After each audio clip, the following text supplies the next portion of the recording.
اگر عورت ہے تو 35-40 سال کی وہ کپڑی کنکریاں خود مارے، بعد میں مارے جب رش نہ ہو، بس کوئی مسئلہ نہیں۔ اگر کوئی عورت ہے اس نے 1 دن کنکریاں ماری ہے اور 2 دن نہیں ماری، دم پڑ گئی۔ 1 دن نہ مارے تب بھی دم ہے اور 3 دن نہ مارے تب بھی دم ہے۔ لیکن یہ نہ کہنا کہ چلو یار گھر آ جاؤ، نہیں ماریں گے، ایک بکری دینی ہے نا، گناہ ہے، ایسا نیت کرنا بھی گناہ ہے۔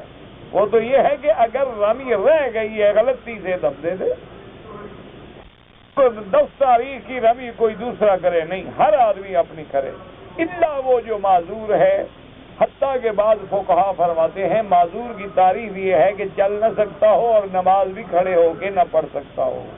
یہ معذور نہیں ہوتے کہ سارا دن بازار پھرتے ہیں، کہتے ہیں ہم نے بڈھے ہیں جی، بوڑھے ہیں جی، سارا دن شاپنگ کرتی ہیں عورتیں، کہتی ہیں نہیں ماری کنکری تم مار دینا، کیوں جی تم کیوں مار دو، بالکل خود ماریں۔ ہم حج افراد والے ہیں اور مسجد میں پہنچ جائیں عرفات کے میدان میں تو پھر امام جیسے نماز پڑھائیں اسی طرح پڑھیں۔